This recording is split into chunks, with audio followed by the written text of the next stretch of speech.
Արթուր Խաչատրյան։ Պարոն Կոնջերյան, այո, դուք հայփոստի տնօրենը չեք եւ որևէ մեկս տնօրենը չի, բայց բաց աղբյուրներից երևում է, որ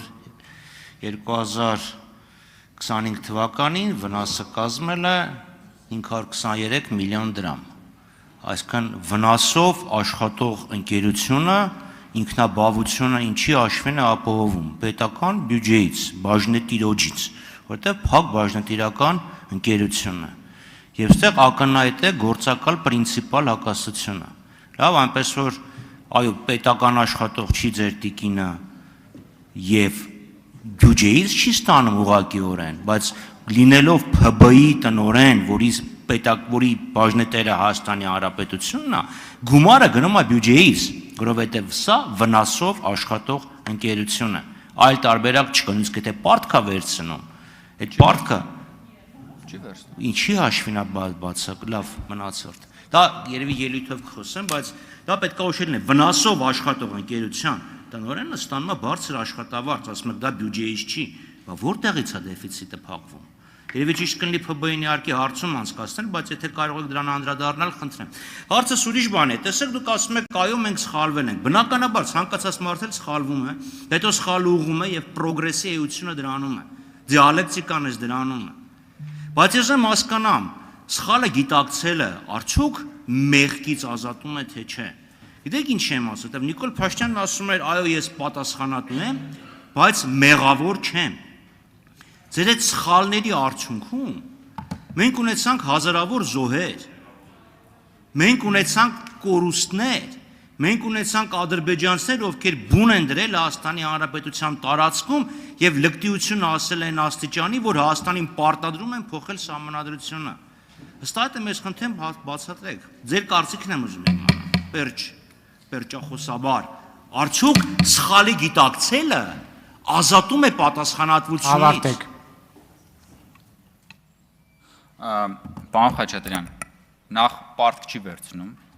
բայց ես ձեզ առաջարկ տեսեք, դուք չգիտեիք, որ պարտք չի վերցնում եւ պարզվեց, որ բազմաթիվ գործընկերներ լիքը բան չգիտեին։ Տիկին Խամոյանը չգիտեր եւ դա իմ համար զարմանալի չէր, այսինքն դուք տալիս եք հարցեր, որոնց վերաբերյալ այդ հարցի բուն էության վերաբերյալ դուք բավականաչափ ինֆորմացված չեք։ Ինչպես որ շատ-շատերը ինֆորմացված չեն ու ասում են, որ հայփոստից պետական բյուջեից մարդիկ ստանում են վճարումներ այն դեպքում, երբ որ հայփոստ ընկերությունը 100% ինքնաֆինանսավորվող է։ Ու երբ որ դա ասում են գործընկերները, երբ որ ասենք, կներեք էլի,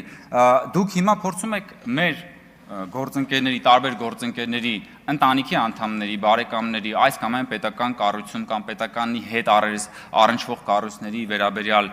լեգենդներ հյուսել։ Բայց հետո դրանց ընդամենը 5 րոպե հետո պարզվում է, որ դուք էլ եք ախր այդտեղ։ Ձեր հարազատներն էլ են աշխատում այդտեղ ու հենց պետական կառույցում։ Տիկին Գրիգորյանի հայրիկը աշխատում է շրջակա միջավայրի նախարարությունում։ Հələ, բայց աշխատել է մինչև վերջերս։ Պարզվեց, որ պարոն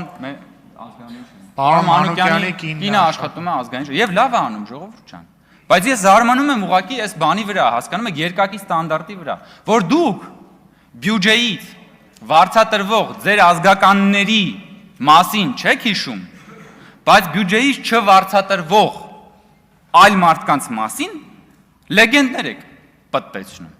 Հայփոստը ունի 3300 աշխատակից եւ 800 բաժանմունք եւ Հայաստանի Հանրապետության ամենամեծ կառույցներից մեկն է։ Պարոն Մանուկյանը ունի ընդամենը 1 օգնական։ Եվ պարոն Մանուկյանը կամ տիկին Խամոյանը, որ ստանում են համարյա 1 միլիոն դրամ աշխատավարձ եւ 5 տարի գրեթե գործի չեն եկել եւ այդ աշխատավարձը ստացել են հարկատուներից, հիմա հարց են տալիս մի մարդու մասին,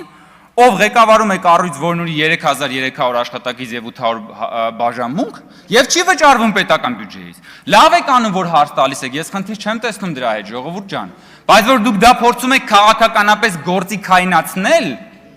դուք քաղաքականապես գործիքայնացնում եք, որովհետեւ խնդիրը իմ կնոջ հետ չի, խնդիրը իմ հետ է։ Ձեր խնդիրը իմ հետ է, չէ՞։ Ձեր խնդիրը այն չի, որ հայփոստի տնօրենը ստանում է այդքան աշխատավարձ, որովհետեւ եթե ձեր խնդիրը հայփոստի տնօրենի աշխատավարձի չափի հետ լիներ, դուք միջև հիմա դրա մասին կխոսայիք։ Բախի եք հիմա խոսում են դրա մասին, երբ որ ես որպես ԱԺ-նախագահի տեղակալի թեկնածու եմ այստեղ հանդես գալիս։ Դա ցույց է տալի այն փաստը, որ դուք ըստ էության Փարիսեցիությամբ եք զբաղված, եթե փորձեմ մեղմ արտահայտվել եւ օգտագործելով պարոն Խաչատրյան, ինչպես ասում եք, իմ ճարտասանությունը, չօգտագործել այնպիսի բառեր, որոնք որ հարիր չեն մեր այսօրվա այս երկու օրերի քննարկումների ոգուն։ Իսկ սխալի մասին ձեր արձագանքից հետո կպատասխանեմ։ Սխալի մեղքի ընդունելու այս փիլիսոփայական դիլեմայի մասին։ Արձագանք։ Պարոն Կոնջարյան, վստահ եմ դուք Քաջարի զինվոր Շվեյկի արկածները կարդացել եք։ Այս Շվեյկը պատմում մի մարդու մասին, ով յուրահատուկ տաղանդ ուներ հարցերից խուսափելու։ Ասում են, այս տարի սալոր կերել եք, ասում եմ սալոր չեմ կերել, բայց Մարոկոյի սուլթանը պատվարժան մարդ է։ Ես ձեզ ինչ եմ հարցնում, դուք ինչ եք պատասխանում։ Լավ, հայփոստին անդարում, ասեմ 523 միլիոնի վնաս ունի։ Դուք ասում եք պարտք չի վերցնում, շատ լավ, բա որտեղից է այդ վնասը փոխհատուցում։ Որտեղից։ Ուրեմն կամ պետությունից պետքա փոխառություն ստանա, կամ գնա որպես ՓԲ բանկից ստանա, ինքը դեֆիցիտով աշխատող ընկերություն, եթե ճիշտ է, որը չենք վիճարկում, որովհետև հաստատ կվիճարկել ՓԲ-ն։ Այսինքն վնասով աշխատող ընկերության ղեկավարը ստանում է բարձր աշխատավարձ, դուք ասում եք դա պետությունից չի, դա բյուջեից չի։ Հաշիվը ով է փակում։ Պետական փակ բաժնետիրական ընկերությունն է,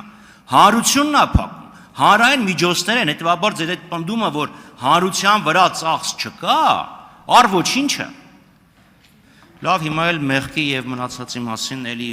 Պարոն Խաչատրյան, անկեղծ ասած, ես չեմ պատկերացնում ոնց կարելի է խուսափել հարցից։ Եթե պատասխանից գոնե ասեիք, հա, հարցին պատասխանելուց գոնե ասեիք, ես կհասկանայի, բայց ես ինձ թվում է մենք տարբեր լեզուներով ենք խոսում։ Ես ձեզ հանգամանալից բացատրեցի եւ պարզվեց, որ նաեւ դուք որոշ տվյալների չեք տիրապետում։ Ես հիմա ձեզ խնդրում եմ, որ դուք որպես падգամավոր համապատասխան հարցումներ կատարեք հայփոստի գործունեության վերաբերյալ եւ ստացեք ձեր հարցերի պատասխանները։ Ձեր հարցադրումը քաղաքական հարցադրում է։ Ձեր հարցադրումն այն մասին չի, թե հայփոստը որպես պետական ՓԲ-ի որքան արդյունավետություն է ապահովել։ Ձեր գործընկերների հարցադրումը այն մասին է, թե արդյոք Հայկ Կոնջարյանը միջամտել է, որպեսզի իր կինը նշանակվի հայփոստի տնօրեն։ Ես ոսկեղենիկ հայերենով մեծրոպատար բանավոր ասեցի, որ ոչ, ես չեմ միջամտել եւ ես չէի կարող միջամտել, որ իմ կինը մինչեւ այդ 5 տարի ղեկավարել է այդ ընկերությունում վարչություն, որ իմ կինը դրանից առաջ եւս ստացել է բավական բարձր աշխատավարձ աշխատելով միջազգային կազմակերպությունում եւ 10 տարի առաջ ստացել է այնքան աշխատավարձ, ինչքան որ դուք եք հիմա ստանում այստեղ նստած հարգելի գործընկերներ։ Եվ ես ասեցի նաեւ, որ բոլոր նախորդ տնօրենները եւս ստացել են ավելի բարձր աշխատավարձ աշխատելով վնասով։ Խնդրում եմ, իրականությունը ամբողջապես ներկայացրեք, ոչ թե միայն այն, ինչ որ ձեզ պետք է ձեր թունելի բանից, էլի, ելքից նայող իրականությունը։ Շնորհակալություն։ Շնորհակալություն, պարոն Կոնջարյան, հարցերն ավարտվեցին, կարող եք զբաղեցնել ձեր տեղը։ Հարգելի գործընկերներ, այժմ